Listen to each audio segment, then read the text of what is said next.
1975 সালে বঙ্গবন্ধু শেখ মুজিবুর রহমান সাহেব তার বাকশাল গঠনের কারণে একটি যখন অভ্যুত্থানের শিকার হন,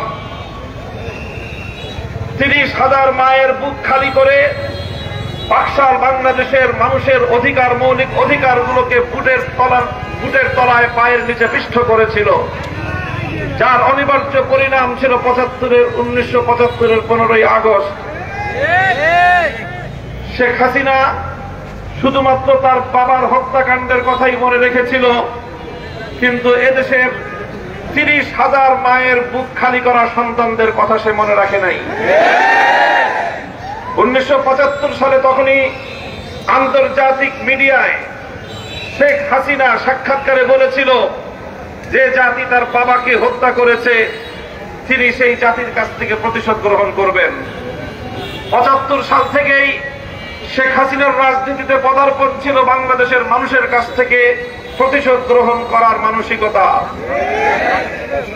1975 সালের 15ই আগস্ট থেকে 2024 সালের 5ই আগস্ট পর্যন্ত 50 বছর শেখ হাসিনা রাজনীতি করেছে বাংলাদেশের মানুষের কাছ থেকে প্রতিশোধ গ্রহণ করার রাজনীতি। এদেশের মানুষকে কিভাবে দাবায় রাখা যায়, এদেশের মানুষকে কিভাবে ছোট করা যায়, এদেশটাকে কিভাবে পরদেশের অন্য বিদেশি আরেকটি রাষ্ট্রের গোলামে রূপান্তরিত করা যায়, এটাই ছিল বাংলাদেশে শেখ হাসিনার রাজনীতির মূল কথা। এই জন্য দেশটাকে তলাবিহীন ঝুড়িতে রূপান্তরিত করবার জন্য মেগা প্রজেক্টের নামে মেগা দুর্নীতি করে লক্ষ লক্ষ কোটি টাকা বাংলাদেশ থেকে সরিয়ে নিয়ে গিয়েছে। বাংলাদেশের রেমিটেন্স যোদ্ধারা মাথার ঘাম পায়ে ফেলে সারা বিশ্ব থেকে তারা রেমিটেন্স পাঠায়। এদেশের প্রাইভেট সেক্টরের ব্যবসায়ীরা তারা কষ্ট করে দেশ থেকে উৎপাদন করে বিদেশি রেমিটেন্স তারা দেশে আনে, বিদেশি মুদ্রা তারা বাংলাদেশে আনে, আর সেই টাকা দিয়ে বাংলাদেশ যতটুকু উন্নতির দিকে যায়, শেখ হাসিনার সরকার বিগত 15 বছর ধরে সেই সমস্ত টাকা অবাধে লুটপাট করেছে। এটা করেছে শুধু টাকা লুটপাট করার জন্য না, একটা মানুষের আর একটা পরিবারের কত টাকা লাগে এটা করেছে বাংলাদেশের মানুষের কাছ থেকে প্রতিশোধ গ্রহণ করার জন্য।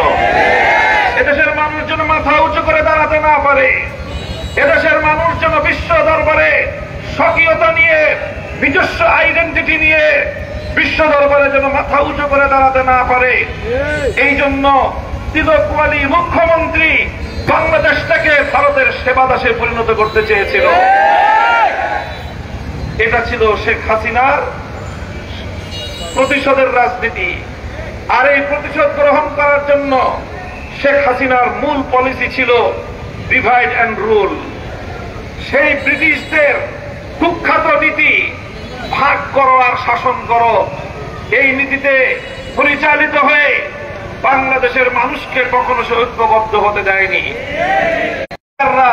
বাংলাদেশের মানুষকে অতিষ্ঠ করে তুলেছে, সন্ত্রাসের জনপদে রূপান্তরিত করেছে, বাংলাদেশটাকে একটি মৃত্যুপুরীতে পরিণত করেছিল। আর মুক্তিযুদ্ধের পক্ষ আর বিপক্ষ শক্তি বলে বাংলাদেশটাকে বিভক্ত করে এদেশের এক শ্রেণীর মানুষকে আর এক শ্রেণীর মানুষের উপর সে চাপিয়ে দিয়েছিল। এই ছিল শেখ হাসিনার রাজনীতি। এই রাজনীতির বলি হয়েছে এদেশের হাজারো মায়ের সন্তান। এরপরে আল্লাহ পাক সময় আনলেন, এদেশের মানুষের ভাগ্য সুপ্রসন্ন করলেন, এদেশের ছাত্র জনতা জেগে উঠল, তারা সর্বপ্রথম বৈষম্যের বিভেদের দেয়ালগুলো ভেঙে গুড়িয়ে দিল, তারা রাজপথে একটি ঐতিহাসিক ঐক্যের সূচনা করল। সেই ঐক্যটা কেমন ছিল আমি আপনাদেরকে স্মরণ করিয়ে দিতে চাই। 2024 সালের এই জুলাইয়ের কথা, গোটা জুলাই জুড়ে বাংলাদেশের মানুষ বিপ্লবের প্রকৃতি দেখেছে। আগস্ট বিপ্লবের প্রকৃত রূপটা বাংলাদেশের জুলাই মাসেই চিত্রিত হয়েছে। জুলাই মাসে আমরা দেখেছি আমাদের সন্তানেরা বিভিন্ন শিক্ষাঙ্গন থেকে বেরিয়ে আসছে, স্কুল থেকে ছেলেরা আসছে, কলেজ ইউনিভার্সিটি থেকে আমার সন্তানরা এসেছে, মাদ্রাসাগুলো থেকে বাদ ভাঙ্গা জোয়ারের মতো আমার সন্তানরা একই সারিতে দাঁড়িয়ে টেকনাফ থেকে তেতুলিয়া পর্যন্ত সকল বিভেদের দেয়াল ভেঙে গুড়িয়ে দিয়ে ছাত্র জনতা ঐতিহাসিক ঐক্যের ভিত রচনা করেছিল। সেই ঐক্যের চিত্র আপনারা গণমাধ্যমে দেখেছেন। আমার ছেলেরা সংগ্রাম করছে, মিছিল করছে, স্লোগানে স্লোগানে রাজপথ উত্তাল করে তুলছে। আজানের সময় হলো, সঙ্গে সঙ্গে একজন ভার্সিটির ছাত্র আল্লাহু আকবার আজান দিল, আরেকটা কলেজের ছাত্র সামনে দাঁড়িয়ে ইমামতি করলো। যে রাজপথে তারা সংগ্রাম করেছিল, সে রাজপথের উত্তপ্ত পিচকে তারা জায়নামাজ বানিয়ে আল্লাহর দরবারে তারা সিজদায় লুটিয়ে পড়েছিল। এটাই ছিল আগস্ট বিপ্লবের চেতনার মূল প্রেরণা, এটাই ছিল আগস্ট বিপ্লবের মূল শক্তি। এই শক্তিকে যদি কেউ ধ্বংস করতে চায়, এই বিপ্লব থেকে যদি কেউ আল্লাহর নামকে মাইনাস করতে চায়, আবার তাদের বিরুদ্ধে গর্জে উঠতে হবে।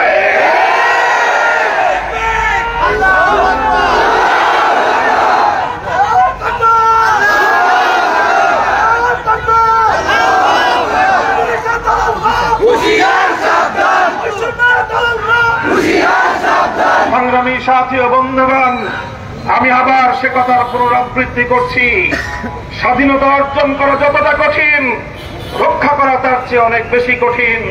হে আমার ছাত্র জনতা, বৈষম্য বিরোধী আন্দোলনের সন্তানেরা, তোমরা এদেশের মানুষের বুকের মধ্যে নতুন স্বপ্ন তৈরি করেছ। এদেশের মানুষকে তোমরা নতুন করে স্বপ্ন দেখাতে শিখিয়েছ। এদেশের মানুষ তারা মনে করেছিল শেখ হাসিনার জাতাকল থেকে বুঝি মুক্তির কোন পথ নেই। কি বলেন? এমনটাই এদেশের মানুষ 2024 সালের 7ই জানুয়ারি মার্কা নির্বাচনের পর মানুষ মনে করেছিল শেখ হাসিনা যতদিন হায়াতে আছে ততদিন আর আমাদের বাঁচার মনে হয় কোন রাস্তা নাই। শেখ হাসিনাও মনে করেছিল, ওবায়দুল কাদের বলতো মানুষ আর বাঁচে কয়দিন, যতদিন বাঁচবেন শেখ হাসিনাই ক্ষমতায় থাকবেন। মা যানান্তুম আন ইয়াখরুজু ওয়া যান্নু আন্নাহুম মানিআতুহুম হুসুনুহুম মিনাল্লাহ ফাতাহুমুল্লাহু মিন হাইসু লাম ইয়াহতাসিবু। জনগণ, তোমরা মনে করেছিলে শেখ হাসিনাকে বুঝি ধরার কোনো শক্তি নাই। শেখ হাসিনার লেসপেন্সাররাও মনে করেছিল শেখ হাসিনাকে পতন ঘটাবার কোনো শক্তি জমিনে নাই। এইভাবেই যখন তারা অধ্যত্বের চূড়ান্ত সীমায় উপনীত হলো, ফাতাহুমুল্লাহু মিন হাইসু লাম ইয়াহতাসিবু, সেই খোদার গজব নেমে আসলো। যেই খোদার গজব নেমেছিল নমরুদের উপর, যেই খোদার গজব নেমেছিল ফিরআউনের উপর, সেই একই আজকের যুগের ফিরআউন এবং নমরুদ শেখ হাসিনার উপর।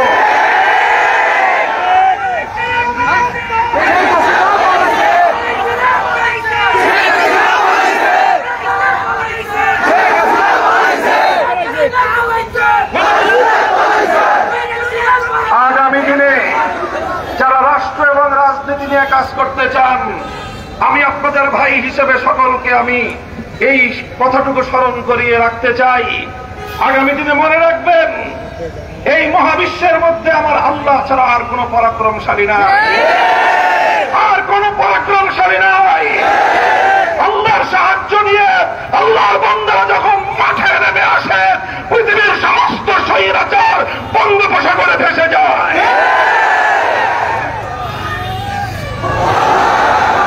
সংগ্রামী সাথী ও বন্ধুগণ, কাজেই আমরা স্পষ্ট ভাষায় বলতে চাই, আমরা একটি সুন্দর বৈষম্যহীন ইনসাফের বাংলাদেশ দেখতে চাই। চাঁদাবাজি মুক্ত, সন্ত্রাস মুক্ত একটি নিরাপদ জনপদ আমরা দেখতে চাই।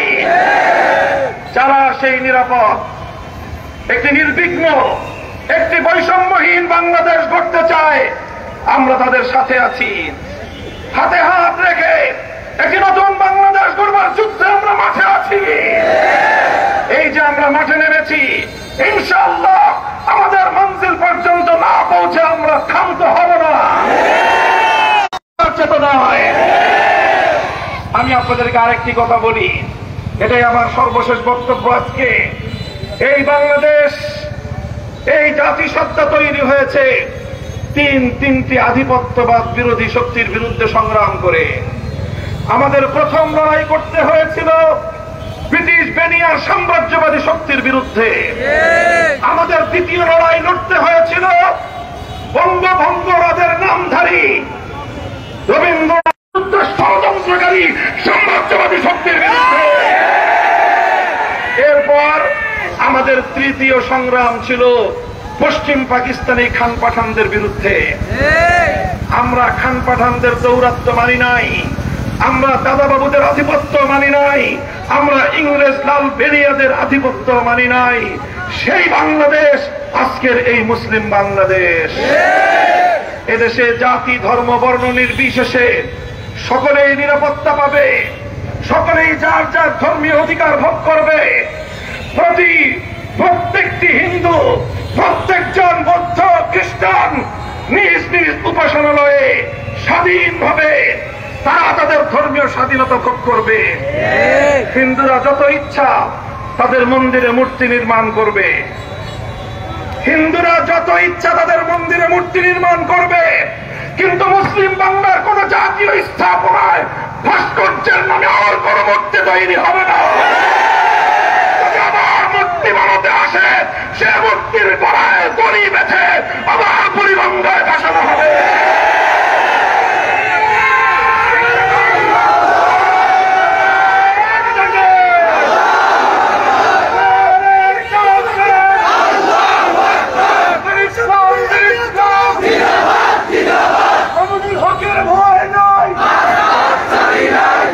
সংগ্রামী সাথী ও বন্ধুগণ, হিন্দু ধর্মাবলম্বীদের পূজার সময় ঘনিয়ে আসছে। এই উপলক্ষে মুসলিম কমিউনিটি, বিশেষ করে ইমাম সাহেবান, আলেম সমাজ, হেফাজতে ইসলাম বাংলাদেশের সকল নেতা কর্মীরা, খেলাফতের সকল নেতা কর্মীরা, ইসলামী সকল সংগঠনগুলোর নেতা কর্মীরা, আপনারা আইন শৃঙ্খলা রক্ষার ক্ষেত্রে আপনারা সকলে সজাগ এবং চৌকান্না থাকবেন। ইনশাআল্লাহ আপনারা যদি এভাবে দায়িত্ব পালন করতে থাকেন, আর আমাদের চূড়ান্ত লক্ষ্য মনে রাখবেন, বৈষম্যহীন সমাজ, ইনসাফপূর্ণ সমাজ। এই ইনসাফ, এই বৈষম্যহীন সমাজ করতে হলে মানব রচিত তন্ত্র মন্ত্র দিয়ে পূর্ণাঙ্গ সফলতা কশ্চিনকালেও সম্ভব নয়। যদি আমাদেরকে চূড়ান্ত সফলতা অর্জন করতে হয়, আল্লাহর জমিনে আল্লাহর দ্বীন কায়েম করতে হবে। আপনার দেওয়া যে রাজনৈতিক ব্যবস্থা মানব রচিত তন্ত্র মন্ত্র নয়, আসমানের মালিক সৃষ্টিকর্তার যে রাজনৈতিক ব্যবস্থা, সেটা হলো প্রতিনিধিত্বের রাজনীতি। আল্লাহর প্রতিনিধি হিসাবে খেলাফতের রাজনীতি করতে হবে। আমরা আপনাদেরকে উদাত্ত আহ্বান জানাই, আসুন বাংলাদেশ খেলাফত মজলিসের পতাকা তলে, ইয়াং জেনারেশন যুব মজলিসের পতাকা তলে ছাত্ররা ছাত্র মজলিসকে তোমাদের শিক্ষা প্রতিষ্ঠান হিসেবে গ্রহণ করে নাও। আগামীর বাংলাদেশের জন্য আমরা যোগ্য দক্ষ জনশক্তি তৈরি করবো ইনশাআল্লাহ। পাশে থাকবেন তো ইনশাআল্লাহ? আমার পৈতৃক এলাকা মুন্সিগঞ্জের মাটি ও মানুষের কাছে আপনাদের ভাই হিসাবে, আপনাদের সন্তান হিসাবে আবার ইনশাআল্লাহ দেখা হবে আপনাদের সাথে। রাজপথে দেখা হবে, আন্দোলনের মাঠে দেখা হবে, সংগ্রামের মাঠে দেখা হবে। আল্লাহর জমিনে আল্লাহর দ্বীন কায়েম করার উত্তপ্ত যে কোনো সংগ্রামে আপনাদের সাথে পাবেন ইনশাআল্লাহ। ওয়া আখিরু দাওয়ানা আলহামদুলিল্লাহি রাব্বিল আলামিন। আসসালামু আলাইকুম ওয়া রাহমাতুল্লাহ।